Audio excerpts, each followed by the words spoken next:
Hello again, folks. Welcome back to Canada's Boxing Channel.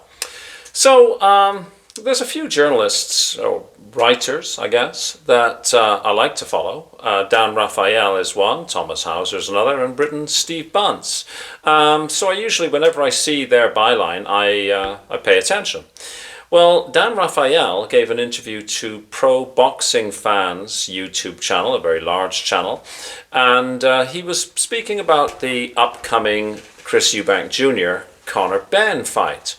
He made a few interesting observations, one of which I'm not sure that I had come across before, and that's that it's a two-fight deal. There isn't the traditional rematch clause where one fighter has the option to exercise a rematch clause.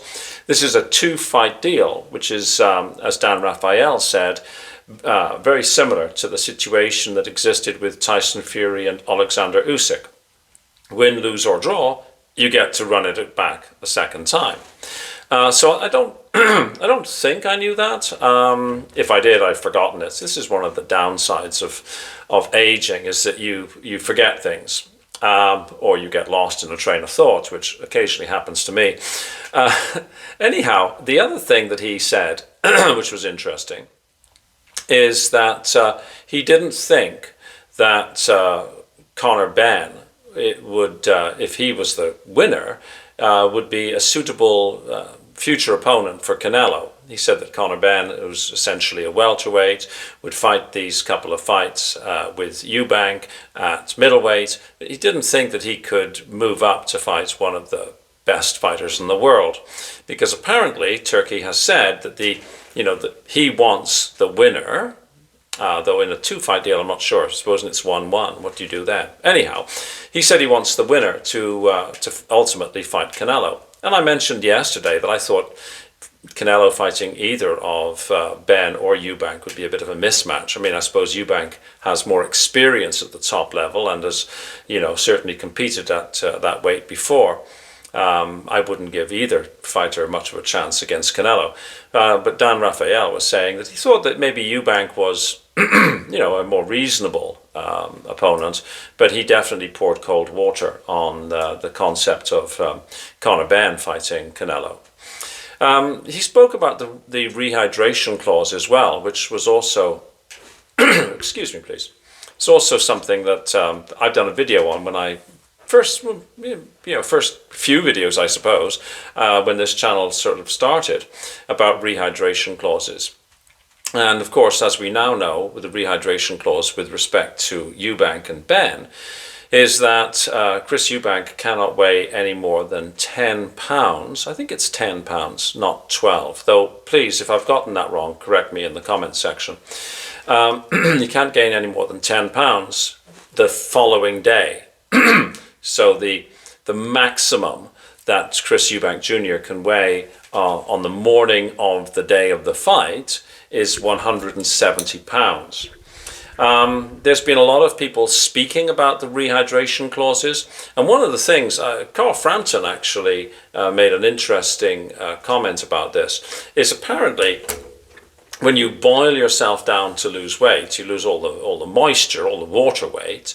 What can happen is that the fluid surrounding your brain is also depleted, and that can make the brain much, much, much more susceptible to an injury.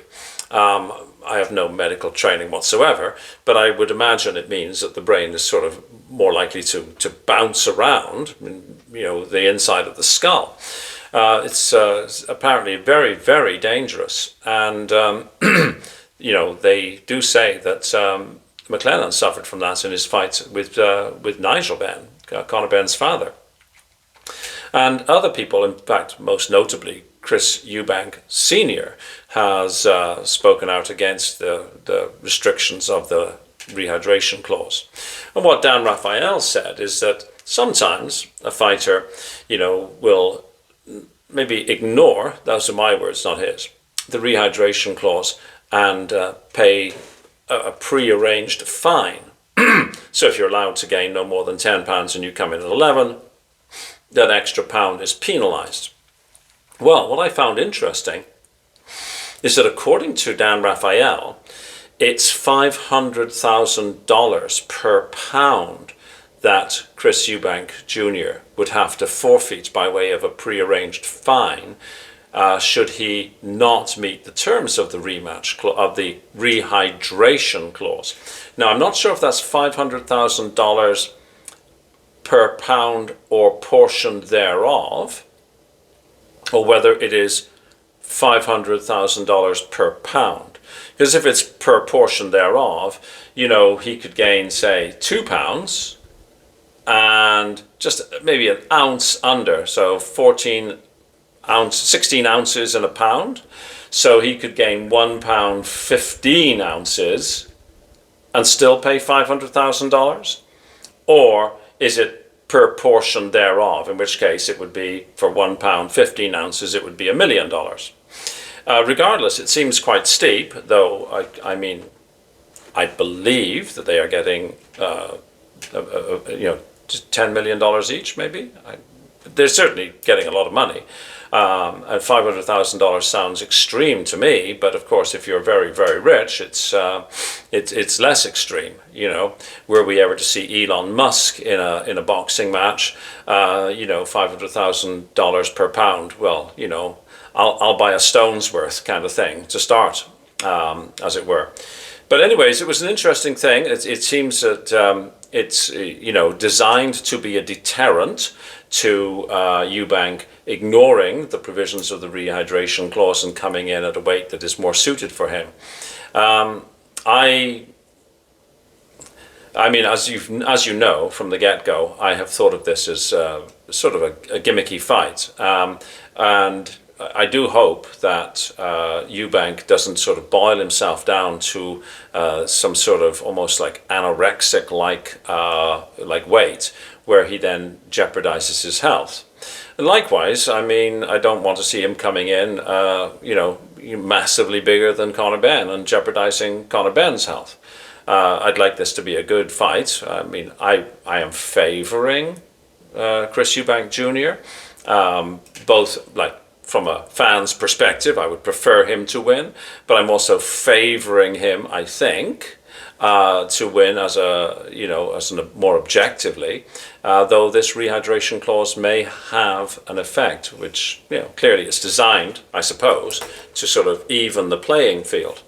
Anyhow, there we go, $500,000, assuming that's American dollars, per pound.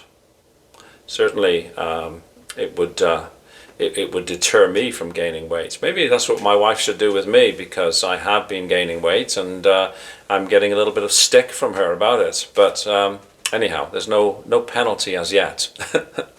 If you like this video, please hit like, please comment in the comment section, please subscribe. Please also subscribe to my fellow Porky's Corner guest, Andy's Cavern. He's got a very good channel over there in Scotland, and a similar sort of vibe to this one, but with a different accent.